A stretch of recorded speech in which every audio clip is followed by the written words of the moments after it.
யூடியூபில் காகித சக்தி செய்திகளை காணுங்கள்.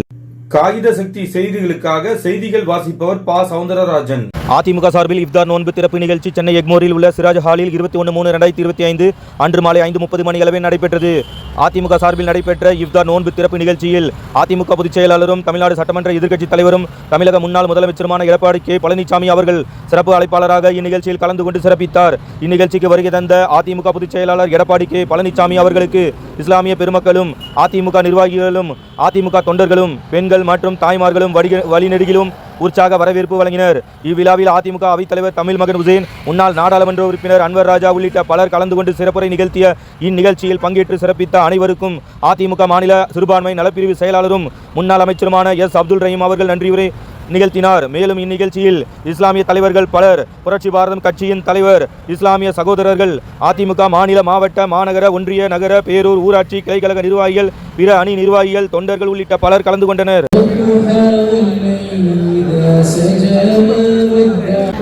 அனைத்து இந்திய அண்ணா திராவிட முன்னேற்ற கழகத்தின் சார்பில் நடைபெறும் இஃப்தார் நிகழ்ச்சிக்கு வரி தந்து ராத் தொழுகை நடத்தியிருக்கும் தமிழ்நாடு துணை தலைமை காஜி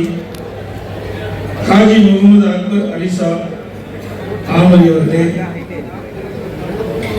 இந்த நிகழ்ச்சியிலே வரவேற்பை ஆற்றிய கழகத்துடைய அவைத்தலைவர்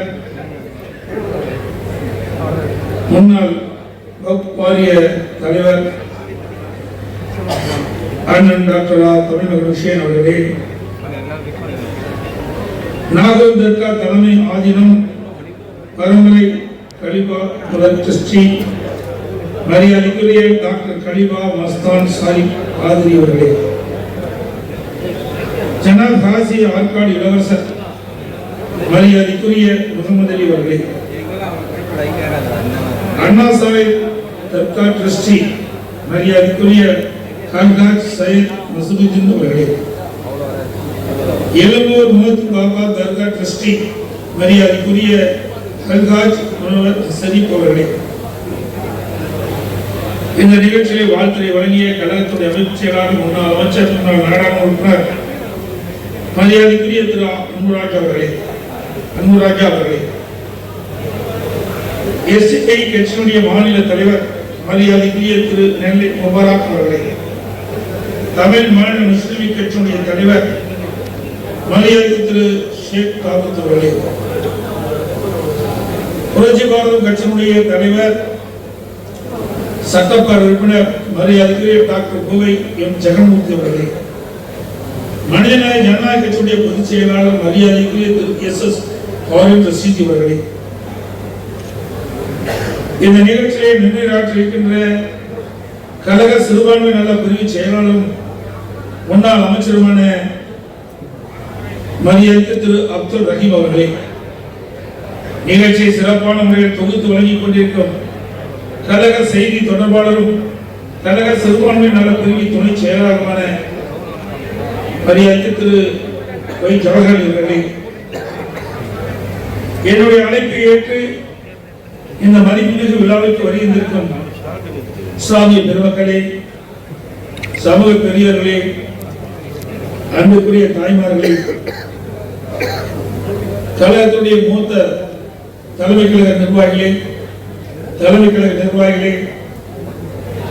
மாவட்ட கழக செயலாளர்களே, மாண்பு சட்டமன்ற உறுப்பினர்களே, மாண்பு நாடாளுமன்றங்களே, முன்னாள் அமைச்சர் மக்களே, முன்னாள் நாடாளுமன்ற சட்டமன்ற உறுப்பினர்களே,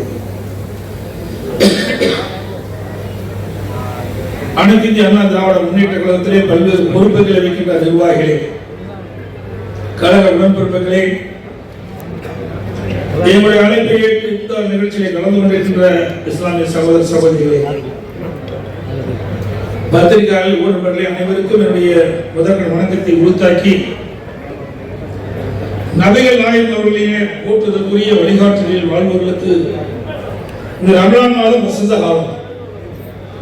நோன்பை எதிர்நோக்கி காத்திருக்கும் இறை தொண்டர்கள் தங்களை சுத்தகரித்துக் கொள்ளவும், தங்கள் வாழ்க்கையை குணம்போட்டு புனிதப்படுத்திக் கொள்ளவும், இறைவனுக்கு இன்னும் நெருக்கமாக நகர்ந்து செல்லவும் நிகரற்ற வாய்ப்பை வழங்கும் நோன்பின் மாதம் இந்த ரமலான் மாதம்.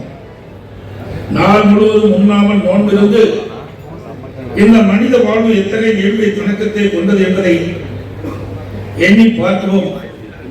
இறைவனோடு ஏய்ந்து இருப்பதும் இறைவனின் கட்டளைக்கு கீழ்ப்படிந்து வாழ்வதும் தான் மனித வாழ்க்கை மதிக்கத்தக்க வாழ்வாக மாறும் என்பதை அறிந்து கொள்ளவும் மார்க்கம் வழங்கியிருக்கும் அற்புதமான காலம் இந்த ரமலான் நோன்பு காலம். உங்கள் நோன்பை போற்றுகிறோம், உங்கள் நாண தேடல்களை மதிக்கின்றோம், உங்கள் ஜகாத் கொடைகளையும் இறை அச்சத்தோடு வாழ நீங்கள் மேற்கொள்ளும் முயற்சிகள் அனைத்தையும் பாராட்டி மகிழ்கிறோம். எம்மை வாழ்வில் நாம் ஒன்றுபட்டு சகோதர பாசத்துடன் வாழ்ந்து அண்மையும் சமாதானத்தையும் பெருக்க நாங்கள் ஆசைப்படுகிறோம் என்பதை உங்களுக்கும் உலகத்திற்கும் உறுதிவிட தெரிவிக்கத்தான் இதே புரட்சி தலைவி அம்மா அவர்கள் பல ஆண்டுகளாக அனைத்து இந்திய அண்ணா திராவிட முன்னேற்ற கழகத்தின் சார்பில் இப்தார் விழாவினை சீரும் சிறப்புமாக நடத்தி வந்தார்கள். தன்னுடைய வாழ்க்கையின் இளமை காலம் முதல் நிறைவு நாள் வரை இஸ்லாமிய நண்பர்கள் பலரை பெற்றிருந்தவர் இதே புரட்சி தலைவர் எம்ஜிஆர் அவர்கள். தன்னுடைய நண்பர் மீதுதான் கொண்ட பாசத்தை பறைசாற்றும் விதமாக மேலே நாம் அப்துல் ரஹ்மான் என்ற பாடலை தான் நடித்துள்ள படத்திலேயே பாடி காட்டியவர் பொன்முடச்சம்பல் புரட்சி தலைவர் எம்ஜிஆர் அவர்கள். அந்த மகத்தான மனிதரால் ஈர்க்கப்பட்டு அரசியலுக்கு வந்தவன் அமைதியின் மார்க்கமான இஸ்லாமிய மார்க்கத்தை தவறாக சித்தரித்து இஸ்லாமிய சகோதரர்களின் நன்மதிப்பை குறைக்கும் வகையில் திரைப்படங்கள் சிலவற்றின் காட்சிகள் அமைந்த போதெல்லாம் உறுதிபட நின்று கடும் நடவடிக்கைகளை மேற்கொண்டவர் புரட்சி தலைவி அம்மா அவர்கள். அந்த ஒப்பற்ற இருவரும் தலைவர்கள் அரசியலே உருவாக்கப்பட்டவர்கள். என் இதய சம்மானத்தில் என்று வீட்டிற்கும் அந்த இருவரும் தலைவன் வழியில் அரசியல் பயணம் செய்யும் நான் அவர்களைப் போல உங்களுக்கு உற்ற நண்பனாக சகோதரனாக பாதுகாவலனாக செயல்படுவேன் என்று தெரிவித்துக் கொள்கின்றேன். பதவிக்காகவோ புகழ்ச்சிக்காகவோ அரசியலுக்கு வந்தவன் அல்ல நான். மக்கள் தொண்டை மகேசன் தொன்று என்று வேறு அண்ணாவின் கொள்கையால் கடைபிடிக்கப்பட்டு மக்களுக்கு தொண்டாற்ற அரசியலுக்கு வந்த தொண்டன் நான். எனக்கு எந்தவித தனிப்பட்ட கருத்தும் நிலைப்பாடும் கிடையாது. ஜாதி மத வேறுபாடுக்கு அப்பாற்பட்டு தமிழனாக இந்தியனாக யாரும் முறை யாவரும் கேள்வி என்ற இயல்பாகவே வாழ்ந்து நான் எல்லோருக்கும் சமநீதியும் சம பாதுகாப்பும் சம உரிமையும் கிடைக்க வேண்டும் என்று உளமாற நினைப்பவன் நான்.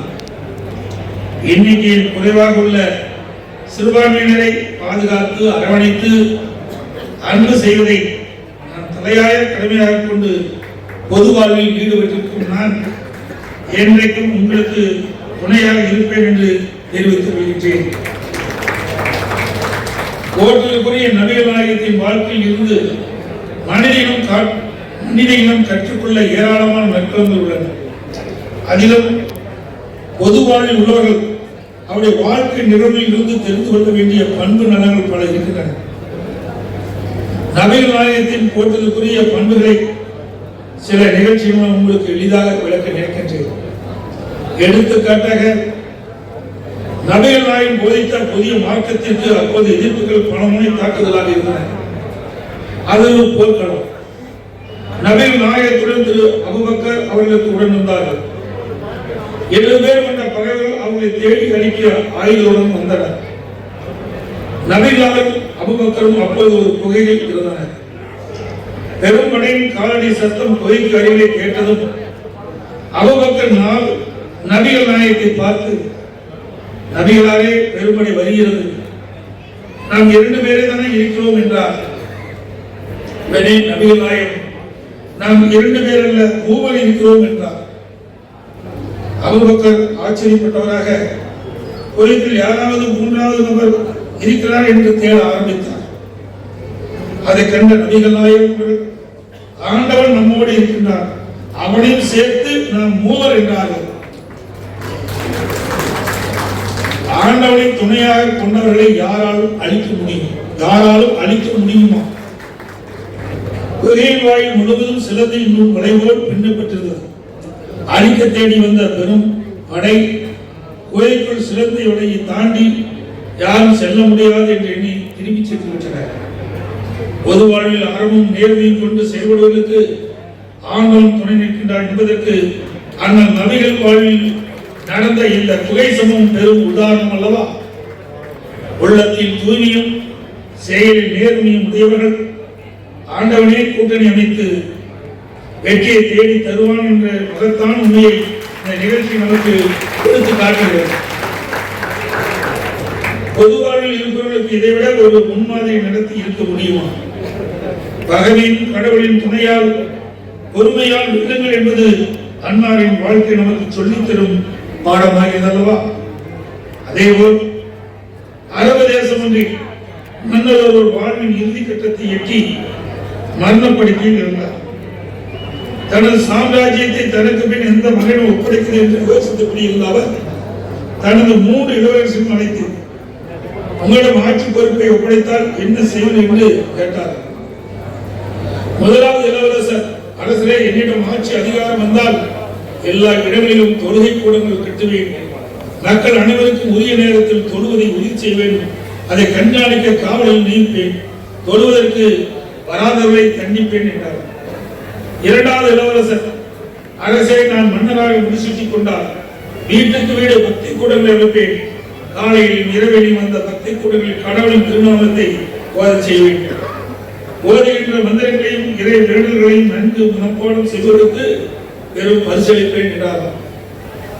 மூன்றாவது இளவரசர், மன்னர் பெருமானை, நான் ஆட்சி அதிகாரம் பெற்றால் இறைவன் இந்த உலகை எப்படி படைத்திருப்பானோ அதை அப்படியே பாதுகாப்பேன், யாரையும் எதற்கும் கட்டாயப்படுத்த மாட்டேன், ஒவ்வொரு தனி மனிதன் ஆணோ பெண்ணோ குழந்தையோ யாராக இருந்தாலும் அவை நம்பிக்கைகளை மதிப்பேன், ஒவ்வொருவரின் இதயத்திலும் இறைவன் ஏற்றி வைத்திருக்கும் தனித்துவமான நாண ஒளி அணையாமல் காப்பேன், இறைவன் படைத்ததை விட ஒரு சிறந்த உலகையும் மனிதனையும் என்னால் படைக்க முடியாது, ஆகையால் இறைவன் உருவாக்கி இருக்கும் பன்முகத்தன்மை மாறாமல் இருப்பதை பேணி காப்பேன், கடவுளின் படைப்பை விட மனிதனாகிய நான் எதை மேலானதாக செய்துவிட முடியும், எனவே இருப்பதை தொடர செய்வேன் என்றார். இதை கேட்ட மன்னர், இறைவனே மனிதனை காட்டிலும் மேலான படைப்பாளர், அவருடைய படைப்பின் பன்முகத்தன்மையே அமைதிக்கு வழிவாகும் என்று சொல்லி மூன்றாவதாக பதில் சொன்ன இளவரசரையே தனக்கு வாரிசாக நியமித்தார். அனைத்து இந்திய அண்ணா திராவிட முன்னேற்ற கழகம் அந்த நாணம் இருந்து மூன்றாவது இளவரசனை போல மக்களின் பன்முகத்தன்மையை ஏற்றுக்கொண்டு செயல்படும் இயக்கம் அவரவருக்கு வழங்கப்பட்டிருக்கும் தனித்தன்மையை நாங்கள் மதிக்கிறோம், போற்றுகிறோம், வணங்குகிறோம், பாதுகாக்கிறோம். ஒரு கையில் 5 விரலும் ஒவ்வொரு விதம், அதுதான் கை கலது, அதுதான் இறைவனின் படைப்பு என்பதை எங்கள் தலைவர் எங்களுக்கு காட்டி, எங்களுக்கு சுட்டி காட்டி சென்றிருக்கும். இஸ்லாமிய சமூகத்திற்கு புரட்சி தலைவி அம்மாவின் ஆட்சியின் போதும் அவர் வழியில் நடைபெற்ற அம்மாவின் அரசியலும் பல்வேறு நன்மைகளை செய்து கொடுத்திருக்கின்றோம். இந்த ரமலான் நோன்பு கல்வி தயாரிக்க 3000க்கும் மேற்பட்ட பள்ளி வாசலுக்கு சுமார் 5145 மெட்ரிக் டன் அரிசி வழங்கப்பட்டுள்ளது. நாகர் தர்கா சந்தனப்படு திருவிழாவிற்கு விரைவில்லா சந்தன கட்டைகள் வழங்கினோம். மக்களுக்கு மாதாந்திர ஓய்வும் 3000 விற்று வழங்கினோம். மத்திய அரசு ஹஜ் புனித பயண நிதியை ரத்து செய்ததும் நாங்கள் அந்த நிதியை தொடர்ந்து அளித்து வந்தோம். ஹஜ் பயணத்திற்கு நிதியை 10 கோடியாக உயர்த்தினோம்.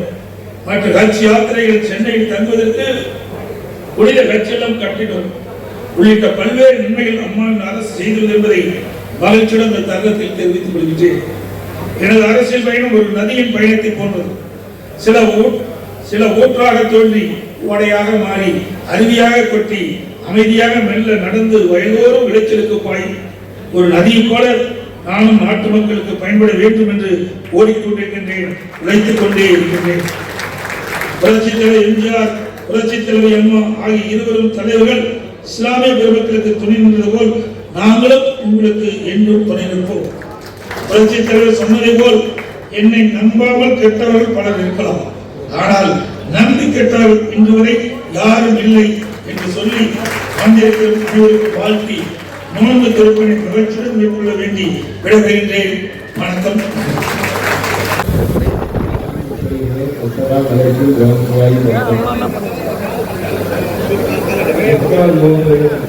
சிறப்புமிக்க நிகழ்வை அனைத்து இந்திய அண்ணா திராவிட முன்னேற்ற கழகத்துடைய சார்பில்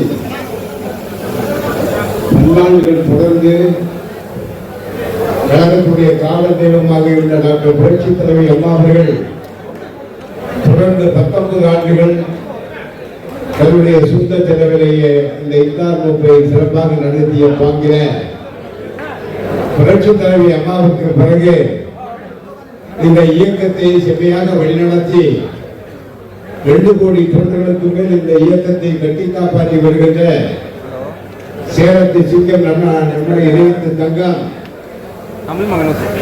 நம்முடைய கழகத்துடைய ஆற்றலுக்கு பொதுச் செயலாளர் புரட்சி தமிழர் எடப்பாடியாளருடைய அழைப்பை நடைபெறுகின்ற இஃப்தார் நோன்பு நிகழ்விலே பங்குபவர்களுடைய கட்டிலா மகிழ்ச்சி அடைகிறோம். இந்த இஃப்தார் நிகழ்ச்சிக்கு வருகின்ற மரியாதைக்குரிய காஜி முகமது அக்பர் அலி அவர்களே, மரியாதைக்குரிய நிகழ்வை இந்த 20வது நோன்பு நோக்கின்ற இந்த நன்னாளில இங்கே சிறப்பாக நடத்தி கொண்டிருக்கின்ற பங்கை நோக்குகிறோம்.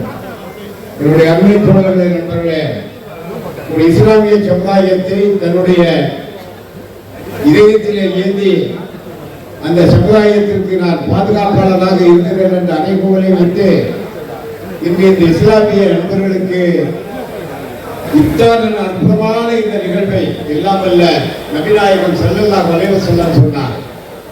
ஒரு நாள் முழுவதும் பதித்திருந்து அந்த பசியை எப்படி என்று அடுத்து மாற்றாருக்கு புகட்டுகின்ற வண்ணம் இருக்கின்ற இந்த நோன்பு இஃப்தார் நிகழ்வை நம்முடைய மரியாதைக்குரிய கழகத்துடைய ஆற்றமிக்க பொதுச் செயலாளர் புரட்சி தலைவர் எடப்பாடி அவர்கள் இங்கே செய்திருக்கிறார்கள். நான் ஒன்றை மட்டும் இங்கே சொல்லி வரவேற்புரை விடைபெற்று நான் செல்லலாம் என்று இருக்கிறேன். என்னுடைய அருமை தோழர்களே, நண்பர்களே, இந்திய துணைக்கண்டத்துடைய வரலாற்றிலேயே சலாம் சொல்லுகின்ற இஸ்லாமிய தோழர்கள் தெரிந்து கொள்ள வேண்டும் என்பதற்காக சொல்லுகிறேன். இந்திய துணைக்கண்டத்துடைய வரலாற்றிலேயே எவ்வளவோ பெரிய கட்சிகள் இருந்தாலும் கூட அந்த கட்சியில ஒரு இஸ்லாமியனுக்கு ஒரு முக்கியத்துவத்தை தருவதை நாம் பார்த்தது கிடையாது. ஆனால் இந்திய துணைக்கண்டத்துடைய கடைசி எல்லை, நம்முடைய தமிழகத்துடைய கடைசி எல்லை, முக்கடலும் சங்கமப்படுகின்ற புத்தமிழ் பாடுகின்ற கன்னியாகுமரி மாவட்டத்தை சார்ந்த இந்த சாதாரண ஏழை பிரியானவனுக்கு 2552 பொதுக்குழு உட்பட எழுபத்தி இதை அவைத்தலைவராக பணியாற்ற அமைத்த நம்முடைய பொதுச் செயலாளர் அவர்களுக்கு என்னுடைய பாதம் தொட்டு என்னுடைய பணிவான வணக்கத்தை தெரிவித்துக் கொள்கிறேன். அது மட்டுமல்ல, இந்த நார்களே பேசுகிறார்கள். இஸ்லாமிய பாதுகாப்பாளர் நாங்கள் வந்து மாற்றி பேசுகின்ற ஒரு கிளிசல் கட்சி இந்த நாட்டில ஆட்சிப்பீடத்தை அமர்ந்திருப்பதை நீங்கள் அறிவீர்கள். நான் அவர்களை கேட்கிறேன், இஸ்லாமிய நண்பர்களுக்கு இதை செய்தார்கள், இஸ்லாமிய சமுதாயத்திற்கு இதை செய்தார்கள். இந்த இஸ்லாமிய தோழர்களுக்கு 5233 மெட்ரிக் டன் அரிசியை கஞ்சி காட்சி தருவதற்கு அளித்த பாலிமர் தான் இங்கே இருக்கின்ற பொதுச் செயலாளர் அண்ணன் எடப்பாடியார் அவர்கள் என்பதை மறந்துவிடக்கூடாது. அதுபோலதான் டாக்டர் புரட்சி தலைவர் எம்ஜிஆர், புரட்சி தலைவர் அம்மா இந்த சிறுபான்மை சமுதாயத்தை சார்ந்த ஏழை பிரியாளர்களுக்கு அள்ளி கொடுத்த திட்டங்கள் பல உண்டு. அதையெல்லாம் இந்த நேரத்தில் நான் எடுத்துச் சொல்ல முடியாது என்று இந்த நேரத்தில் எடுத்து சொல்லி நம்முடைய அக்கல் தோழர்களே, நண்பர்களே, இந்த பணி தொடரும், இந்த பணி தொடரும். இந்த பணி இந்த 2025 நாம் நோன்பு திறக்கின்ற நிகழ்வை நாம் நடத்தி கொண்டிருப்பதை இறைவன் பார்த்துக் கொண்டிருக்கிறார். இறைவன் நமக்கு அழைத்திருக்கிறார். 2026 செஞ்சாந்தி கோட்டையில கொடியேற்றுகின்ற முதலமைச்சராக மரியாதைக்குரிய எடப்பாடியார் அவர்கள் வருவார்கள் என்பதை இறைவன் தந்திருக்கின்ற பாங்கை இந்த நேரத்தில் எண்ணி பார்த்து இஃப்தார் விருந்துக்கு வருகின்ற அனைவரையும் தலைமை கழகத்துடைய நிர்வாகிகள், சட்டமன்ற நாடாளுமன்ற உறுப்பினர்கள், நம்முடைய ஆற்றல் மிக்க கழகத்துடைய முன்னோடிகள் அனைவரையும் அனைத்து இந்திய அண்ணா திராவிட முன்னேற்ற கழகத்துடைய சார்பில் வருக வருக வருக என வரவேற்று ஒன்றிடத்தில் என் மூச்சு இருக்கும். அது முடிந்தவினாலும் பேச்சு இருக்கும். உள்ளம் என்ற ஒரு ஊர் இருக்கும். அந்த ஊருக்குள் எனக்கு ஒரு பேர் இருக்கும் என்று சொன்ன பேரறிஞர் அண்ணாவுடைய ஒன்றெழுத்த மந்திரத்தை நிறைவேற்றிய உங்களுடைய செவிமடுக்க தந்து விடைபெறலாம் என்று கருதுகிறேன். தமிழ் மூன்றெழுத்து, மகன் மூன்றெழுத்து, உசேன் மூன்றெழுத்து, நாம் நோன்பு என்ற மூன்றெழுத்து நோக்கின்ற இந்த நேரத்திலே அருமையான கலிமாவை சொல்லி அல்லாஹ் என்ற மூன்றெழுத்துக்கு நன்றி சொல்லுவது உங்கள் தொண்டர், உங்களுடைய பாதத்தை தொட்டு வணங்குகிற அன்பு தொண்டர். தமிழ் மூன்றெழுத்து, மகன் மூன்றெழுத்து, உசேன் என்ற மூன்றெழுத்தை வாழ்த்தி வணங்குகின்ற வைபவ விழாவிலே என்னை அவைத்தலைவராக வைத்த மூன்றெழுத்து மந்திரத்திற்கு சொல்லுதார் சேலம் என்ற மூன்றெழுத்து எடுத்த EPS என்ற மூன்றெழுத்து, அந்த EPS என்ற மூன்றெழுத்திற்கு MTR என்ற மூன்றெழுத்துடைய சாதாரண தொண்டன் நன்றி என்ற மூன்றெழுத்தை சொல்லி விடைபெற்று விடுக்கின்றேன். நன்றி, வணக்கம். இந்தியா நம்முடைய ரத்த நாணங்களில் இரண்டரை கலந்து என்ற புரட்சித் தலைவர் அம்மா ஆகியோரின் நல்லாசியோடு புரட்சி தமிழர் நம்முடைய கழகத்தினுடைய பொதுச் செயலாளர், அன்புக்குரிய எதிர்கட்சி தலைவர், வருங்கால முதலமைச்சர், அன்புக்குரிய அண்ணன் எடப்பாடியார் அவர்களுடைய ஆணைக்கிணங்க எங்கள் இந்த இஃப்தார் நிகழ்ச்சி நடைபெறுகிறது. இது வந்திருக்கின்ற பெரியவர்களுக்கெல்லாம் நான் உங்களை சொல்ல விரும்புகிறேன். இஃப்தார் நிகழ்ச்சியை நடத்துகின்ற ஒரே கட்சி அகில இந்தியாவிலும் அனைத்து இந்திய அண்ணா திராவிட முன்னேற்ற கழகம் மட்டும்தான். 1998 இதை நாம் நடத்துகிறோம். இன்று 28வது ஆண்டு. கிட்டத்தட்ட நான் இந்த நிகழ்ச்சியில் 20 ஆண்டுகள் பங்கேற்று பேசியிருக்கிறேன். இது 28வது ஆண்டு. கிட்டத்தட்ட மாறி மாறி இந்த நிகழ்ச்சி நடக்கிறது. அம்மா அவர்களுக்கு பிறகு இந்த நிகழ்ச்சியை தொய்வில்லாமல் தொடர்ந்து நம்முடைய பொதுச் செயலாளர்கள் தொடர்ந்து நடத்தி கொண்டிருக்கிறார்கள். இஸ்லாமிய சமுதாயத்திற்கு புரட்சித் தலைவர் எம்ஜிஆர் அவர்களும், புரட்சித் தலைவர் அம்மா அவர்களும், புரட்சி தலைவர் அண்ணன் எடப்பாடியார் அவர்களும் செய்திருக்கின்ற நன்மை என்பது சாதாரணமான நன்மை இல்லை. நான் புரட்சித் தலைவர் எம்ஜிஆர் அவர்கள் எடுத்துக் கொள்கிறேன். ஒரு முக்கியமான செய்தியை இந்த சமுதாயத்தில் இருக்கின்ற மக்களுக்கு நான் தெரிவிக்க விரும்புகிறேன். யாரும் செய்யாத, யாரும் செய்ய துணியாத ஒரு மிகப்பெரிய நன்மை புரட்சித் தலைவர் எம்ஜிஆர் அவர்கள் செய்திருக்கிறார். சாதாரணமாக லெப்லை, ராவுத்தர், மரக்காயர் என்று இஸ்லாத்தில் இருக்கிறார். லெப்லை என்று இருந்தால்தான் பேக்வர்ட் கிளாஸ் சர்டிஃபிகேட் கிடைக்கும். அப்படி இருந்த சூழ்நிலையில் புரட்சித் தலைவர் எம்ஜிஆர் அவர்கள் என்ன செய்தார் தெரியுமா? தமிழ்நாட்டில் அவர் லெப்டியாக இருந்தாலும் சரி, ராவுத்தராக இருந்தாலும் சரி, அல்லது அவர் மரக்காயராக இருந்தாலும் சரி, யாராக இருந்தாலும் எல்லோரும் பிசி என்ற ஒரு உத்தரவை புரட்சித் தலைவர் எம்ஜிஆர் அவர்கள் போட்டார். இந்த உத்தரவை மட்டும் புறாமல் இருந்திருந்தால் நான் கூட கல்லூரியில் படித்திருக்க முடியாது. அந்த அளவுக்கு இந்த சமுதாயத்தின் மீது மிகப்பெரிய இரக்க சிந்தனையை புரட்சித் தலைவர் எம்ஜிஆர் அவர்கள் வைத்திருந்தார்கள். நான் இந்த நேரத்தில் உங்களை தெரிவித்துக் கொள்ள விரும்புகிறேன். புரட்சித் தலைவர் எம்ஜிஆர் அவர்கள் உலமாக்களுக்கு பென்ஷன் என்று கொடுத்தார். உலமாக்களுக்கு பென்ஷன் என்று கொடுக்கிற போது அந்த உலமா பென்ஷன் எதிலிருந்து கொடுத்தார் என்றால் வக்ஃப் வாரிய பணத்திலிருந்து அல்ல, அரசாங்க பணத்திலிருந்து கொடுத்தார். கவர்மெண்ட் மணி. நாவலர் அவர்களுக்கு கொடுக்க முடியாது என்று சொல்லிவிட்டார். வக்ஃப் முறையில் பணம் இல்லை, இது கொடுக்க முடியாது என்று சொல்லிவிட்டார். உடனே சிரித்துக் கொண்டே புரட்சித் தலைவர் நாவலரை அழைத்து, வக்ஃபோடு பணம் இல்லை என்று எனக்கு தெரியாதா? வக்ஃபோடு கொடுப்பதாக இருந்தால் இந்த திட்டம் பாதியில் நின்றுவிட்டோம். அரசு பணம் தான் கொடுக்க வேண்டும் என்று புரட்சித் தலைவர் எம்ஜிஆர் ஒரு முடிவெடுத்து இன்று வரை அரசு பணம் தான் கொடுக்கப்படும். நான் அப்படி தெரிவிக்கிறேன்.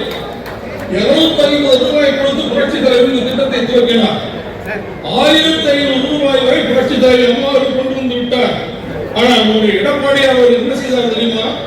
காய் உரடி பாய்ந்தால் குட்டி எட்டை பாய் என்பார்கள். அதே போல உருமாற்றம் பென்ஷன் 1500 என்பதை ஒரே ஸ்டிப்பில் 3000 ரூபாயாக உயர்த்தி தந்தவர் நம்முடைய எடப்பாடியார் அவர்கள் என்பதை இந்த நேரத்தில் நான் தெரிவித்துக் கொள்ள விரும்புகின்றேன். அது மட்டுமல்ல நண்பர்களே, அவர்களை பற்றி உங்களுக்கு சொல்ல வேண்டும். நாடு சுதந்திரம் அடைந்த போது முஸ்லிம்களுக்கு ஒரு நாடு வேண்டும் என்று ஜின்னா கேட்டார். வெள்ளைக்காரர்கள் அதை இந்த நாட்டை கொண்டாடுவதற்கு கவனமாக இருந்தவர்களுக்கு ஒரு நாடு கொடுத்தார்கள். அப்போது ஜின்னா சொன்னார், முஸ்லிம்கள் எல்லாம் பாகிஸ்தான் கொண்டு வருகிறாங்க. அதை சொல்லிவிட்டு அவருடைய காகிதங்கள் தோழர்கள் கலந்து சொன்னார், நீங்க எல்லாம் வந்து காகிதங்கள் சொன்னார், நாங்கள் இஸ்லாமியர்கள் தான், ஆனால் இந்தியர்கள் என்று காகிதங்கள் தோழர்கள் சொன்னார். இது மிக மிக மிக அருமையான வார்த்தை. இந்த இந்திய தலைநகரத்தை 12 கோடி மக்களின் குரலாக இது ஒலித்தது. நாங்கள் இஸ்லாமியர்கள் தான், ஆனால் இந்தியர்கள் உங்களோட வரமாட்டோம் என்று சொன்னதனுடைய என்பதை நான் இந்த நேரத்தை உங்களுக்கு தெரிவித்துக் கொள்ள விரும்புகின்றேன். காகிதங்கள் சொன்னார், எங்கள் தமிழ் எங்கள் மொழி, இஸ்லாம் எங்கள் வழி என்ற ஒரு நம்பிக்கை விருப்பத்தை காகிதங்கள் வைத்தார். நம்முடைய புரட்சித் தலைவர் எம்ஜிஆர் அவர்கள் காகிதங்களுக்கு தமிழ்நாடு சட்டமன்றத்தில் அவருடைய படத்தை திறந்து வைத்தார். ஒரு தேசிய தலைவரின் முறையில் அவருடைய படம் தமிழ்நாடு சட்டமன்றத்தில் இப்போது இருக்கிறது. அதை திறந்து வைத்தார். அது மட்டுமல்ல, காகிதங்களை படத்தை அவர் திறந்து வைக்கிற போதே ஜோதி வெங்கடாச்சலம், நம்முடைய கேரளாவுடைய கவர்னர் ஜோதி வெங்கடாச்சலத்தை கூட்டிக் கொண்டு வந்து அந்த படத்தோடு சேர்ந்து முத்துராமலிங்க தேவர் படத்தையும் திறந்து வைத்தார். படமும் நம்முடைய சட்டமன்றத்தை அது மட்டுமல்ல, மாண்புமிகு அம்மா அவர்கள் இதே எண்ணத்தில் இதே சிந்தனையில் இருந்த காரணத்தால் அம்மா அவர்கள் அவர்கள் முதலமைச்சராக வந்ததற்கு பிறகு காகிதங்கள் பெயரில் ஒரு மாவட்டத்தை உருவாக்கினார். உங்களுக்கு தெரியும், நாகப்பட்டினத்தை தலைநகராக கொண்ட ஒரு புதிய மாவட்டத்திற்கு புரட்சித் தலைவர் அம்மா அவர்கள் காகிதமலர் மாவட்டம் என்று பெயர் வைத்தார். அது வைத்ததோடு மட்டுமல்ல, காகிதங்களுடைய வாழ்க்கை வரலாற்றை 9ஆம் வகுப்பு பாடப்புத்தகத்தை வைத்தார். அதற்கு பிறகு இந்த மாநில அரசு அந்த பாடத்தை நீக்கிவிட்டது. என்ன செய்தோம்?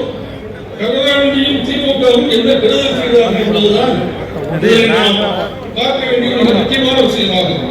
அது மட்டுமல்ல, அம்மா அவர்கள் காகிதங்கள் நினைவு மண்டபம் என்ற ஒரு மண்டபத்தை திறந்தார். நான் அப்போ அமைச்சராக இருந்தேன். அம்மா அவர்கள் சொன்னார்கள், நீங்களே சிலரை திறந்து வைங்க என்று சொன்னார்கள். ரவுண்ட் கோவில் அந்த காகிதங்கள் நினைவு மண்டபம் இருக்கிறது, இப்போதும் இருக்கிறது. அது நிறைய பயனை நம்முடைய இஸ்லாமிய சமுதாயத்துக்கு தந்து கொண்டிருக்கிறது. அது மட்டுமல்ல, காகிதங்களுடைய 100 அம்மா முதலமைச்சராக இருந்ததோடு வந்தது. அம்மா என்ன செய்தார் தெரியுமா?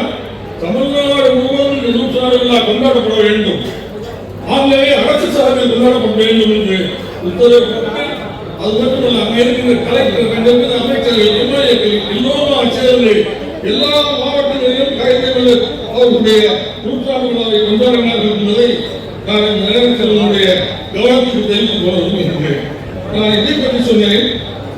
அதை போல விடுதலை போரில் மிக பெரிய அளவில் பங்கெடுத்துக் கொண்ட நம்முடைய திப்பு சுல்தான், அதே போல ஹைதர் அலி, இவர்களெல்லாம் இஸ்லாமிய மன்னர்கள். திப்பு சுல்தானுடைய தீரன் திப்பு சுல்தானுடைய தியாகத்திற்கு இந்த நாளை கடமைப்பட்டிருக்கிறது என்று நம்முடைய மகாத்மா காந்தி சொன்னார். அதே போல அந்த திப்பு சுல்தானுக்கும் ஹைதர் அலிக்கும் ஒரு நினைவு மண்டபத்தை திண்டுக்கலுக்கு அருகாமையிலே திண்டுக்கல்லிலே ஒரு நினைவு மண்டபத்தை புரட்சித் தலைவர் அம்மா அவர்கள் அமைத்தார்கள். அதைத்தான் நான் இந்த நேரத்தில் உங்களுக்கு நான் தெரிவித்துக் கொள்ள விரும்புகின்றேன். அதோடு மட்டுமல்ல, அண்ணன் எடப்பாடியார் அவர்கள் 4 ஆண்டுகள் 3 மாதம் முதலமைச்சராக இருந்தார். 4 நாடுகள் அவர் என்ன இந்த இஸ்லாமிய சமுதாயத்தில் செய்தார் யோசித்து பாருங்கள். மத்திய சுதந்திரம் அடைந்த காலத்தில் இருந்து ஒவ்வொரு ஆண்டும் ஹஜ்ஜுக்கு செல்கின்ற ஹாஜிகளுக்கு ஆண்டுக்கு 8 கோடியிலிருந்து 10 கோடி ரூபாய் கொடுத்து வந்தது. இதை மோடி 2.0 மோடி 2வது முறை வெற்றி பெற்றதற்கு பிறகு நிறுத்திவிட்டார். பத்திரிகை செய்தி வந்தது. நான் முதலமைச்சர் அவர்களை போய் பார்த்தேன். நிறுத்திட்டாங்க அப்படின்னு சொன்னேன். எவ்வளவு வரும்னு கேட்டேன். நான் சொன்னேன் குறைந்தபட்சம் 8 அதிகபட்சம் 10 கோடி வரும் என்று சொன்னேன். உண்மையை பார்க்கலாம். சரி நீங்க போங்க, அவரே நிறுத்துவது நாம் கொடுத்து விடுவோம் என்று புரட்சி தலைவர் அவர்கள் அன்று சொன்னார். அதன்படி 10 கோடி ரூபாய் ஒவ்வொரு ஆண்டும் தமிழக அரசு அண்ணன் எடப்பாடியார் அவர்கள் தந்த பணம் தான் இன்று வரை இந்த அரசு தொடர்கிறது. அவர்தான் அந்த உத்தரவை போட்டார். அது மட்டுமல்ல, சென்னையில் ஹஜ் இல்லம் என்று ஒன்று வேண்டும் என்று நீண்டதான் கோரிக்கை. அந்த கோரிக்கைக்கு இடம் தேர்வு செய்து 15 கோடி ரூபாய் ஒதுக்கிறார் நம்முடைய புரட்சி தலைவர் அண்ணன் எடப்பாடியார் அவர்கள் 15 கோடி ஒதுக்கிறார். ஆட்சி மாற்றத்தால் அது நிறைவேறவில்லை. இவங்க 4 வருஷம் ஆயிட்டு இஸ்லாமியர்களுடைய பாதுகாவலர் இவங்க இதுவரை நீங்க கட்டிருக்கோமா இல்லையா? ஏன் இதுவரை கட்டல? இதுவரை கட்டல. கேட்டால் நாங்கள் தான் இஸ்லாத்தின் பாதுகாவலர் என்று சொல்லுகிறார்கள். ஏன் கேட்டல? நாங்கள் தான் எல்லாம் தேர்வு பண்ணி கொடுத்துட்டோமே, நாங்கள் நிதியை ஒதுக்கீடு செஞ்சோமே, இந்த நிதியை நீங்க என்ன பண்ணீங்க? ஏன் இந்த ஹஜ்ஜில் கட்டவில்லை? தயவு செய்து நீங்க எண்ணி பார்க்க வேண்டும். உலமாக்களுக்கு இருசக்கர வாகனம், உலமாக்களுக்கு பென்ஷன் கொடுத்தாங்க, இருசக்கர வாகனம் கொடுக்க வேண்டும் என்று நம்முடைய புரட்சி தலைவர் எடப்பாடி அவர்கள் 25,000 ரூபாய் இருசக்கர வாகனம் வாங்குவதற்கு மானியமாக தந்து கொண்டிருக்கிறார். இதெல்லாம் அவர் செய்த நன்மைகள். இதை விட மிக முக்கியமான ஒன்று, ஒவ்வொரு மாவட்டத்திலும் டிஸ்ட்ரிக்ட் ஆபீஸ் இருக்காங்க தெரியுமா? முஸ்லீம்கள் கவனத்துக்கு நான் தெரிவிக்கிறேன். டிஸ்ட்ரிக்ட் ஆபீஸ் இருக்காங்க, அவங்களுக்கு எவ்வளவு வேலை இருக்கு, எவ்வளவு பணிச்சுமை இருக்கிறது, அந்த வேலை பணிச்சுமை எல்லாம் அவர்கள் தாங்கிக் கொள்வார். அவர்கள் அந்த பணியை ஆற்றுகிறார். 10 பைசா அவங்களுக்கு வளம் இல்லை. ஆனா அவங்களுக்கு ஒரு கம்ப்யூட்டர் இருக்கிறது, அவங்களுக்கு ஒரு கம்ப்யூட்டர் இருக்கிறது, அதை செய்வதற்கு ஆள் இருக்கிறது, சம்பளம் கொடுக்கிறாரு, எல்லாம் கொடுக்கிறார்கள். ஆனால் அவர்களால் ஒன்றும் எந்த பயம் அரசாங்கத்திலும் இல்லை. அதை அம்மா அவர்கள் கொடுக்க வேண்டும் என்று நினைத்தார்கள். 2016 அவர்கள் உத்தரவை போட்டார்கள். அந்த உத்தரவை எடுத்து வைத்துக் கொண்டு முன்தேதியிட்டு 3 ஆண்டுகள் முன்தேதியிட்டு டிஸ்ட்ரிக்ட் ஆகிய அத்தனை பேருக்கும் ஒவ்வொருவருக்கும் 5 லட்சம் 6 லட்சம் 5 லட்சம் என்று ஹரிசோடு சேர்த்து வழங்கியது நம்முடைய அண்ணன் எடப்பாடி பழனிசாமி அவர்கள் என்பதை இந்த நேரத்தில் நான் தெரிவித்துக் கொள்வதில்லை. ஒவ்வொரு டிஸ்ட்ரிக்ட் ஆட்சியும் 5 லட்சம் 6 லட்சம் 4 லட்சம் கூட வாங்கினார்கள். என்னையும் அவர்கள் அழைக்கிறார்கள். அவருடைய சேர்ந்தவர்கள் வைத்துத்தான் இந்த செக் வழங்கப்பட்டது. நானும் அந்த நிகழ்ச்சியை காத்துகிறேன். இதையெல்லாம் ஏன் தெரிவிக்கிறேன் என்றால், அவர்கள் இருந்த அந்த ஒரு ஆண்டு 4 மாதத்தில் எவ்வளவு நன்மைகளை குறைந்தவரை இங்கு செய்திருக்கிறார் என்பதை இந்த நேரத்தில் உங்களுக்கு நான் தெரிவித்துக் கொள்ள விரும்புகிறேன். நம்மை மறந்தாலும் நாம் மறக்க மாட்டேனால் என்று சிலப்பதிகாரத்தில் ஒரு வரி இருக்கிறது. நம்மை யார் வேண்டுமானாலும் மறக்கட்டும், நாம் யாரையும் மறக்க மாட்டோம். அதுபோல் நாங்கள் சிறுபான்மை சமுதாயத்தை என்றும் மறக்க மாட்டோம். அண்ணன் எடப்பாடி அவருடைய தலைமையில் என்றென்றும் அண்ணா திமுக இஸ்லாமியர்களுக்கு பாதுகாப்பு அரணாகவே பயணிக்கும் என்று கூறி நன்றி. அஸ்ஸலாமு அலைக்கும் வரஹ்மத்துல்லாஹி வபரகாத்துஹு. கழக பொதுச் செயலாளர் அண்ணன் எடப்பாடியார் அவர்கள் இப்பொழுது தலைமை உரை ஆற்ற வருகிறார்கள். அவர்களை கழக சிறுபான்மை நலப்பிரிவு செயலாளர் அப்துல் ரஹீம் அவர்கள் உரையாற்றுவார்.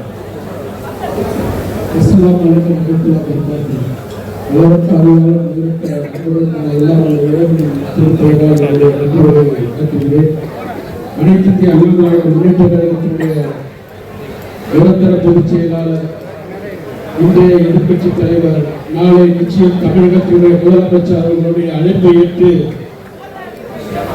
இப்தார் நிகழ்ச்சிக்கு வருகை தந்த அனைத்து கூட்டணி கட்சி தலைவர்களுக்கும், ஜனாப் ஆஜி முகமது அலி ஷா அமீர் துணை சமிப்பினுடைய துணைத் தலைவர்களுக்கும், ராகுல் தர்கா தலைமை ஆகிய பரம்பரை கலீஃபா முன்ட்ரஸ்டி டாக்டர் கலீஃபா மஸ்தான் சாஹிப் காதிரி அவர்களுக்கும், எங்களுடைய பொதுச்செயலாளர் அழைப்பேற்று வருகை தந்த ஜனாப் ஹாஜி ஆற்காடு இளவரசர் முகமது அவர்களுக்கும், அண்ணா சாலை ட்ரஸ்டி அல்ஹாஜி சையத் முகமது அவர்களுக்கும், போதிபாபா ட்ரஸ்டி எழும்பூர் ட்ரஸ்டியார் அல்ஹாஜி முனைவர் ஷெரீப் அவர்களுக்கும், எஸ்டிபி கட்சியினுடைய மாநில தலைவர் மரியாதைக்குரிய ஜனாப் வெள்ளை முபாரக் அவர்களுக்கும், தமிழ் மாநில முஸ்லிம் லீக்குடைய தலைவர் ஷேக் தாவூத் அவர்களுக்கும், புரட்சி பாரத கட்சியினுடைய நிறுவன தலைவர் ஜெகன்முத்து அவர்களுக்கும், பொதுச் செயலாளர் மனிதநேய கட்சி எஸ் ஹாரூன் ரஷீத் அவர்களுக்கும், மற்றும் நம்முடைய அவைத் தலைவர்களுக்கும் அமைப்பு செயலாளர்களுக்கும் மற்றும் வருகை தந்த அனைவருக்கும் நன்றி நன்றி என்று கூறி விடைபெறுகின்றேன். அஸ்ஸலாமு அலைக்கும் வரஹ்மத்துல்லாஹி வபரகாத்துஹு. اللهم لك الحمد بك منت وعليك توكلت وعلى رزقك فرجت فتقبل مني. بسم الله الرحمن الرحيم. دعوة الكلام.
இந்த மண்டபத்திற்கு அருகே தொழுகைக்காக ஏற்பாடு செய்யப்பட்டிருக்கிறது. தொழ வேண்டியவர்கள் நீங்கள் இங்கே தொழுதுவிட்டு செல்லலாம் என்று அன்புடன் தெரிவித்துக் கொள்கிறோம்.